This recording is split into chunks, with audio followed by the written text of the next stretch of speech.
they all want to be investing in the United States. You know, we have, I think we have over $16 trillion of investment coming in, which is a record, and we're only a little bit into the year. And let's say the first 2 months I sort of took it easy because we had to fix up the Oval Office. I had to devote my time to fixing it up. But now we had to fix up our country. So we have, I think everyone is saying we have the hottest country now anywhere in the world. We were dead a year ago. We are a dead country. And now we have the hottest country anywhere in the world. And it's a great honor to have you here. Thank you, Mr. President. Any questions? Syria. Can you comment on the developments in Syria at the moment? Well, I can comment. I think I'll ask Marco to say a few words on Syria. Yeah, it's complicated. Obviously, these are historic, long-time rivalries between different groups in the south, west of Syria, Bedouins, the Druze community, and it led to an unfortunate situation and a misunderstanding, it looks like, between the Israeli side and the Syrian side. So we've been engaged with them all morning long and all night long with both sides, and we think we're on our way towards a real de-escalation and then hopefully get back on track in helping Syria build a country and arriving at a situation there in the Middle East is far more stable. So in the next few hours, we hope to see some real progress to end what you've been seeing over the last couple hours. Mr. President Jerome Powell, do you have plans, or you're back considering firing Jerome Powell? What's your justification if you're thinking about this? Well, he's too late. He's always been too late, hence his nickname, Too Late. He should have cut interest rates a long time ago. Europe has cut them 10 times in the short period of time, and we cut them none. The only time he cut them was just before the election to try and help Kamala or Biden, whoever the hell it was, because nobody really knew. Obviously that didn't work, but he tried to cut them for the Democrats, Kamala. And how did that work out? You'll tell me. It didn't work out too well, did it? But I think he does a terrible job. He's costing us a lot of money. And we fight through it. It's almost, the country's become so successful that it doesn't have a big impact, but it does hurt people wanting to get a mortgage. People want to buy a house. He's a terrible Fed chair. I was surprised he was appointed. I was surprised, frankly, that Biden put him in and extended him, but they did. So, no, we're not planning on doing anything. We're very concerned. He's doing a little renovation for $2.5 billion of the Fed, building a renovation, and they have a close to $900 million cost overrun, and it's a shame. But the biggest cost overrun is the cost overrun for interest rates, because we should be paying 3 points lower, and we would save $1 trillion a year in interest if that were the case. And all it is the stroke of a pen. And that goes for his board too, because his board is not doing the job, because they should try and rein this guy in. So he's doing a lousy job, but no, I'm not talking about that. Fortunately, we get to make a change in the next, 8 months or so. And we'll pick somebody that's good, and we'll pick somebody. I just want a fair job. We want to see lower interest rates. Our country deserves it. We're making a lot of money. We're doing great as a country. We have no inflation, record stock market, record business, record everything. Everything's a record now. We had the worst inflation in history under Biden, and now we have almost no inflation. We've done a great job, and we should have the interest rates cut. So you're saying the other day that Scott Bessent is so happy with the Treasury that he's not your top option to replace Jerome Powell, whenever that may be, whenever you decide what you want to do with them. No, Scott's doing a very good job. No, I'm very happy with Scott. Which I'd rather keep him. Kevin's somebody we'd consider. Kevin is fantastic too. We have a lot of good people for that job. It's not a tough job, to be honest. Assuming you're smart, it's not a tough job. If you're a dummy, then I guess it's a tough job. But it might be one of the easiest jobs I've ever seen. And now on top of it, he's building a close to $3 billion little nest egg for himself. He's not doing the right job. We should be saving $1 trillion a year in interest. You know, when he talks about cost, we should be saving, think of it, $1 trillion a year. Add that with the tariffs and everything else. But he just doesn't want. He's a knucklehead. But we'll see how that. We'll see how he's listening to this. Yeah, that's a strange conversation. But we like to say it like it is. but we have a lot of people that want that job very badly. And I'm only interested in low-interest people, frankly, because you don't need, I know, so they had the 71 different economists and people experts that they picked about a month ago.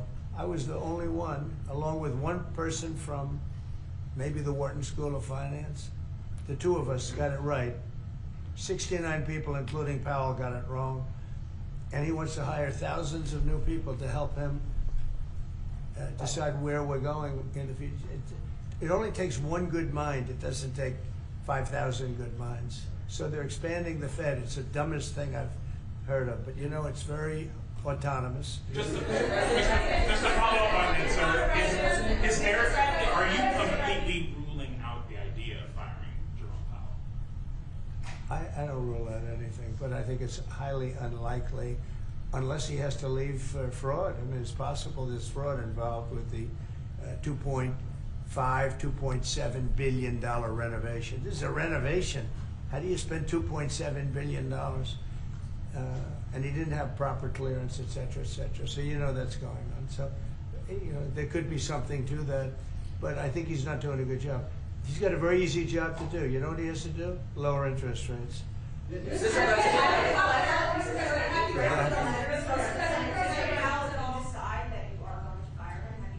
No, I haven't drafted a letter. So you didn't show a letter to Republican lawmakers last night? No, I talked about the concept of fire him. I said, what do you think?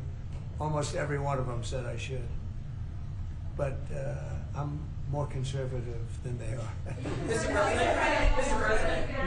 No, we didn't. We joked about it. In fact, we had 11 of the 12 people here yesterday for a very big bill having to do with crypto, et cetera, and other things. And all of the votes are going with us, every single vote. But during the conversation, when we were talking about it, I asked, what would you do about that? They all said we'd fire him. Mr. President, Yeah, please. thank you for taking my question. So you were in Pennsylvania yesterday and you Yes. unveiled $92 billion worth of investments. One of those jumped out to $15 billion in Homer City to build the largest natural Right, gas yeah. power plant ever. I was at the rally where you told Homer City residents you would not forget them when the biggest coal plant in Pennsylvania That's right. closed down. Delivered for them yesterday. What message do you have for those Well, I'm residents? happy. Homer City, I was there and I said, I'm going to produce something, I don't know what, because they had shut down this massive coal plant, one of the biggest in the country. And it was just purchased by the gentleman that you met yesterday, very substantial man. I don't know if he's maybe not as substantial as you, I'm not sure. But he's pretty substantial, you know who I'm talking about. And they're going to spend billions of dollars on rebuilding it, and it's going to be the largest plant of its kind in the world, I believe, actually in the world. And it's going to be great. So we really fulfilled that promise to Homer City. But it's to Pennsylvania, basically. I won Pennsylvania, and very conclusively won Pennsylvania. So I owe them a big debt of gratitude. But thank you for bringing that up. We raised 92. It's actually going over 100. So it'll be over $100 billion to be invested in Pennsylvania. It was Pennsylvania Energy Project. And we had everybody was there. Larry Fink was there. I mean, everybody was there and done a great job. The senator did a great job.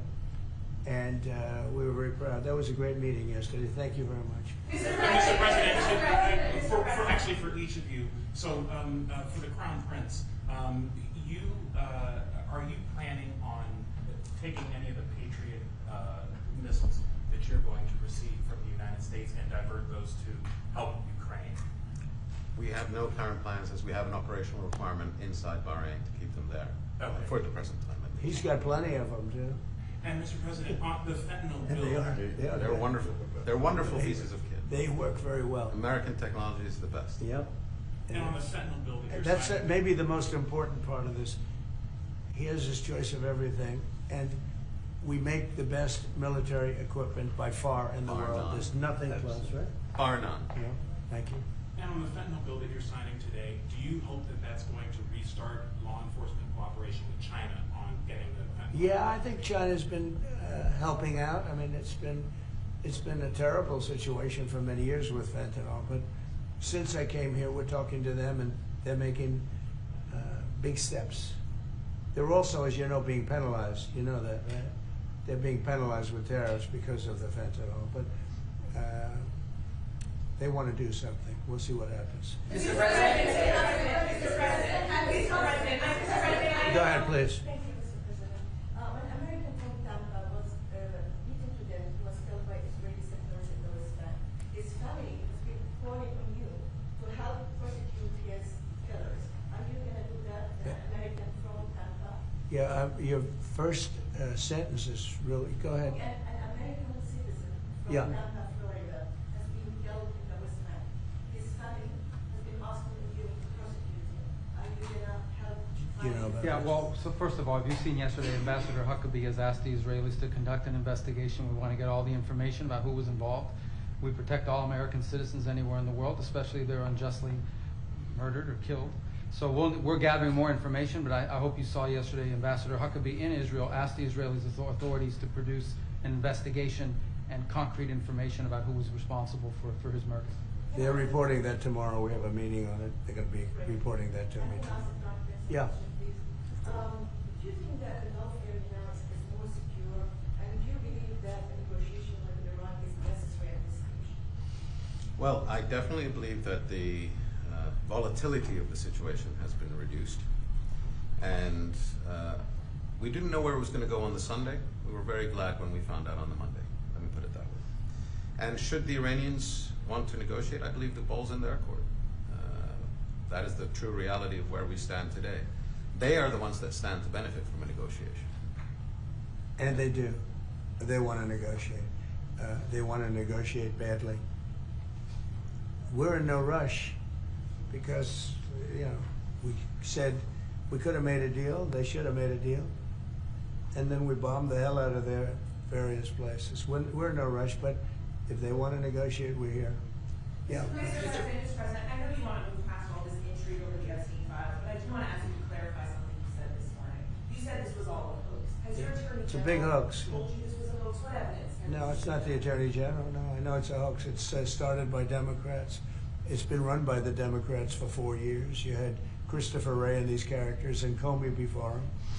And it's a bad group. It started, actually, look at the Steele dossier that turned out to be a total hoax. The 51 agents, the intelligence, so-called intelligence agents, it was a hoax. It's all been a big hoax. It's perpetrated by the Democrats. And some stupid Republicans and foolish Republicans fall into the net. And so they try and do the Democrats' work. The Democrats are good for nothing other than these hoaxes. They're bad for policy. They're bad for picking candidates that can get elected. Like in New York, we have a communist running. He may get elected too, actually, but he'll destroy the city. No, it's I call it the Epstein hoax. It takes a lot of time and effort. Instead of talking about the great achievements, we've had a great gentleman.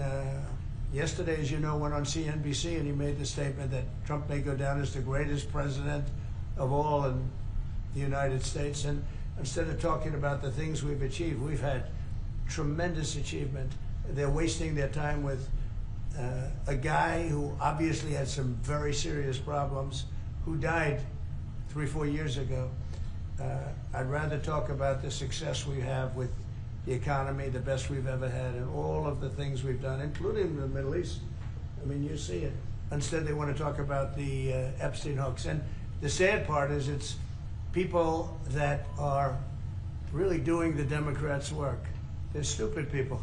Yeah, go ahead. Mr. President. Go ahead. Mr. President, there's lots of reports coming into this meeting that you plan on firing Fed Chair Jay Powell. Is that right? Those are reports, but they're not true. So what would be useful to know, are you committed to picking someone from the outside, or are you going to interview? I have so many people that want that job.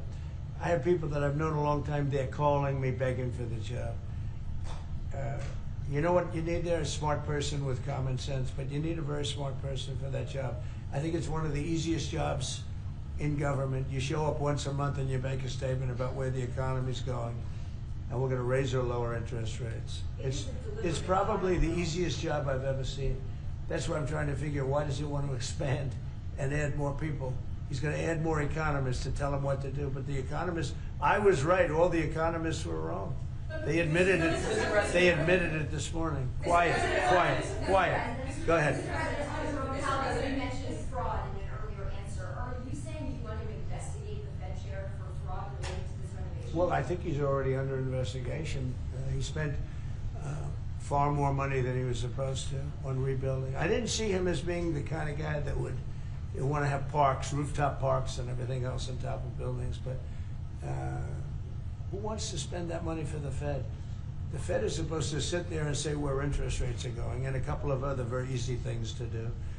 And he spent $2.5 billion. I think he's, I think he's got some problems. Mr. President, thank you, sir. You also reported a monthly surplus in the month. That's right, $25 billion. A ton of money with these new tariff rates coming into effect on August 1st. We're bringing in even more tariff revenue, specifically. How much revenue do you think we can consistently bring in from these tariffs, and how big of a game changer is this, not only for the economy, but also for fiscal responsibility? Well, we're going to be bringing in, already we've brought in over $100 billion. We'll be bringing in hundreds of billions of dollars. And the tariffs really haven't kicked in that much other than automobiles and steel. August 1st is a big day. August 1st is when very substantial money comes into our country. We've made deals with a lot of great places, but we had one yesterday, that was announced. We have another one coming up, maybe with India, I don't know, we're in negotiation. When I send out a letter, that's a deal. In other words, that's a deal. They don't want to ever say that, oh, how many deals have you made? The best deal we can make is to send out a letter. And the letter says that you'll pay 30%, 35%, 25%, 20%, in one case 50%, Brazil, and because what they're doing to their former president is disgraceful. I know the former president, he fought like hell for the people of Brazil, that I can tell you. And I believe he's an honest man. I think what they're doing to him is terrible. So, yeah, we have some pretty good deals to announce, but every time we send out a letter, that's a deal. The big one really is going to be on the 150 countries that we're really not negotiating with, and they're smaller. We don't do much business with them. Because you have a lot of countries, you have over 200 countries, and a lot of people don't know this, but we'll have well over 150 countries that we're just going to send a notice of payment out, and the notice of payment is going to say what the tariff, and it's all going to be the same for everyone, for that group. They don't, they're not big countries, and they don't do that much business. It's not like the ones that we've agreed with, like China, like Japan, where we're negotiating with them, but I think probably we'll live by the letter with Japan. We're very close to a deal with India where they open it up. Indonesia yesterday was, it wasn't an open country, now it is. And they have tremendous copper, quality copper, and probably the most copper. And we made a deal with Indonesia. We pay no tariff, zero, and we have total access to trade. That's a phenomenal deal for our companies. And we've agreed with them, as you know, on 19%. They pay 19%. And it's a good deal for them, it's a good deal for us so in that case. But we have a number of them coming up. But overall, we're doing well, and we're taking in a lot of money, a lot of money. We have the number one, we have the most oil of any country in the world, even more than them, which is hard to believe.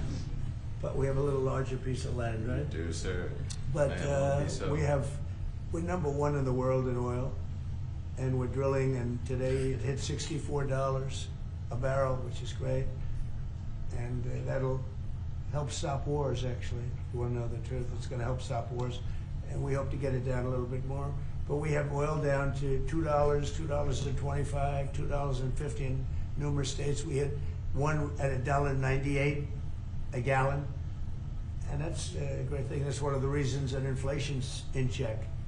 When you can do that, you stop the inflation. What Biden did is he ended our policies, went to his policies. He didn't have a policy. Some lunatic around the desk had a policy. Whoever operated the auto pen had a policy, which is, by the way, I think the biggest scandal.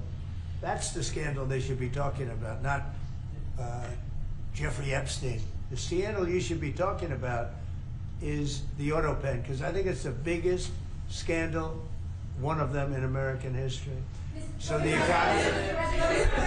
economy is doing really well, and people are seeing it. Yeah. Please. Go ahead. Will you ask Attorney General Pam Bondi to release more documents to finally put this controversy to rest? Yeah, whatever's credible, she can release. If a document is credible, if a document's there that is credible, she can release. I think it's good. But it's just really, it's just a subject.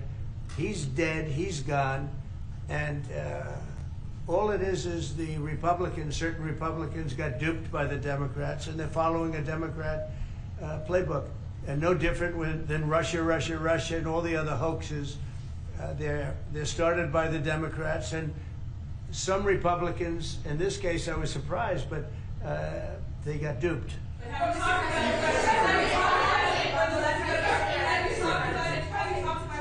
Go ahead.